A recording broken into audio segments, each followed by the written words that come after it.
This is the story of the Christmas I became a ghost in my own family. My parents didn't just take my ex-boyfriend's side after our breakup. They gave him my place at the table. The invitation I received came with a humiliating condition. I could only come if I promised to be pleasant and not cause drama. So I gave them a different answer. I decided to stop pretending to be the perfect, accommodating daughter. And 4 days later, I began unraveling the very safety net I had built for them. Have you ever been told you're being too emotional for simply standing up for yourself? Have you ever been expected to be the family's peacekeeper, even when it means swallowing your own pain? If that resonates with you, then you're going to understand exactly what Danielle was feeling.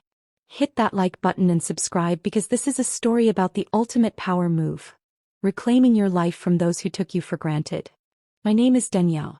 I'm 32 years old. And for most of my life I was the rock of my family. The responsible one. The capable one. While my brother was the charming, free-spirited one, I was the one they called to fix things. When my dad's business hit a rough patch, I was the one who stepped in and covered the mortgage for 2 years. When my aunt's boutique was drowning in debt, I used my business credit to take over the lease, saving it from closure. And when my little sister, Megan, needed a co-signer for her dream car, I didn't think twice. I saw it as love. That's what you do for family, right? You support them silently and without expectation. That included my ex, Mark. We were together for 6 years. My father called him the son he never had. He wasn't just my partner, he was fully adopted. Football games with my dad, brewery tours with my brother. He seamlessly filled a role they seemed to have been waiting for. Our breakup wasn't explosive. It was a slow, sad realization that we wanted different futures. I was focused on building my career, my company. He wanted a wife who would be a full-time homemaker, ready to start a family immediately. We grew apart and one day he moved out. It was amicable, I thought. I was wrong. I took time to heal, but Mark didn't. He went straight to my parents, painting a picture of a cold, ambitious woman who had chosen her spreadsheets over a family. He was the wounded, traditional man and I was the heartless careerist. The call from my mother confirmed it. Her voice was sharp with disapproval. Danielle, I'm so disappointed in you. Mark is devastated. He wanted a future, a family. His wanted what? More work. The judgment was instant and absolute. The real betrayal came with the group text for our annual Christmas Eve dinner. And right there in the list of attendees was Mark. My ex-boyfriend. My heart hammered against my ribs as I typed. Guys? Why is Mark in this chat? My brother's reply was immediate. Chill out, Danny. Mark's family. Don't make this weird. Don't make this weird. I was the one being weird for not wanting my recent ex-boyfriend at my family's most intimate celebration. The woman who had just had her heart broken was now the drama they had to manage. Then my mother called. I could hear the placating, condescending tone she uses when she thinks I'm being hysterical. Sweetheart, we've talked. It would be best for everyone if you only joined us. If you can promise to be pleasant. We all just want a peaceful holiday. A peaceful holiday. Without me the problem. My cousin later confirmed it. My grandmother's handmade place card with my name on it was tucked away in a drawer. Mark would be sitting in my spot.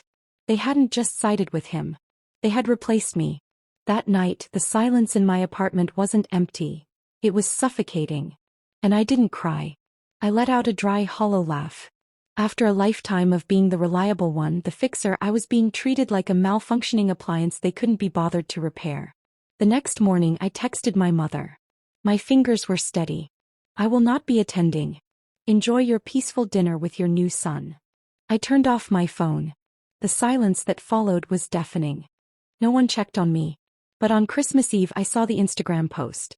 My mother and Mark wearing matching ugly Christmas sweaters, toasting in my family's living room. The caption, so grateful for family that sticks together. #blessed. A cold, crystalline clarity washed over me. The time for grief was over. That night I opened my laptop. And with a calm I didn't know I possessed, I began to sever the strings. First, my sister Megan's car loan. I removed myself as the co-signer. Let her explain her spotty payment history to the bank on her own. Next, the automatic payment for my parents' mortgage. I canceled the transfer. The next installment was due January 5th. Then my aunt's boutique. The lease was in my company's name. I emailed the landlord. I would not be renewing. They had 3 months' notice. I didn't send a single angry email. I just released my grip. And I waited for the fall. The first crack appeared on December 29th. My aunt, the family peacemaker, was at my door holding a pie like a white flag. "Danielle, honey, please talk to us," she pleaded through the intercom. "The boutique, your aunt is panicking. Just tell us what you want." I watched from my window as she finally walked away, shoulders slumped. Then my sister Megan. The messages started. "Danny, WTF is going on? My car loan got flagged. Mom and Dad are freaking out. Call me." When I didn't respond, her tone shifted to panic in a voicemail. "Look, I didn't know they were going to invite Mark. I thought you were okay with it. Everyone's losing it over here." Notice she wasn't apologizing for her role. She was just scared of the consequences. The message that truly stung was from my grandmother. "My dear girl, I am so sorry. I was wrong to stay silent. Please call me." It took every ounce of my strength not to. The main event was on January 2nd. My mother stood at my door, her face stripped of its usual composure, her eyes red-rimmed. "We never meant for it to be like this," she began, her voice trembling. "Mark was so lost. We felt responsible. We didn't want to abandon him." I looked at her, my expression unreadable. "So you abandoned me instead?" She physically recoiled. "How can you say that?" "It's the truth," I stated, my voice even. "You needed compassion, Mom." I needed compassion. But it seems in this family, compassion is reserved for everyone but the daughter who pays the bills. She had no rebuttal. Finally, she whispered the desperate question, "Just tell us what you need to make this right." I looked at her, my own mother, and felt a profound, quiet finality. "I don't need anything from you. Not anymore." And I closed the door. But the final, shocking betrayal was still to come. As I was dissolving the old family trust accounts, I found it. A withdrawal for thousands of dollars, dated from 2 months ago. The memo read, "Investment opportunity." The authorized user? My mother. I did a quick search and found it. Mark had bragged on Facebook about a sure-thing investment he'd made with some family support. He'd used my money. The theft wasn't just emotional. It was financial. I compiled the evidence into a single cold email and sent it to the bank's fraud department with my mother copied. Per our records, this transaction was unauthorized. I expect the full amount returned by January 31st, or I will be filing a police report. The phone began to ring instantly. Texts flooded in. It was a loan. "You're overreacting. You're going to tear this family apart." And I smiled. The audacity. They were the arsonists and they were screaming at me for feeling the heat. I went to their house for the last time. I wore a sharp, tailored pantsuit, my armor. It was a visual representation of the successful woman they seemed to resent. My father stood, arms crossed, his face a mask of thunder.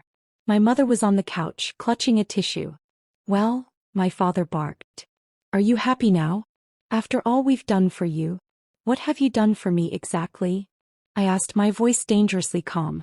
"Besides teach me that my value is conditional on my silence and my checkbook?" I didn't let them interrupt. I laid out the new reality. "I am no longer on your mortgage. The bank will be contacting you. The boutique's lease is terminated. My sister's car is her own problem. And the money you gave Mark from my account? That's theft. Return it or I will see you in court." My mother broke down.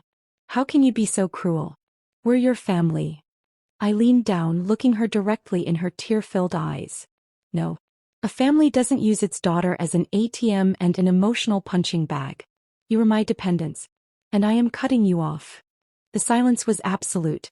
"Do not contact me again," I said, walking to the door. "I am choosing a family of one over a family that treats me as an option." I left without a backward glance. The door clicked shut behind me, and for the first time it sounded like freedom.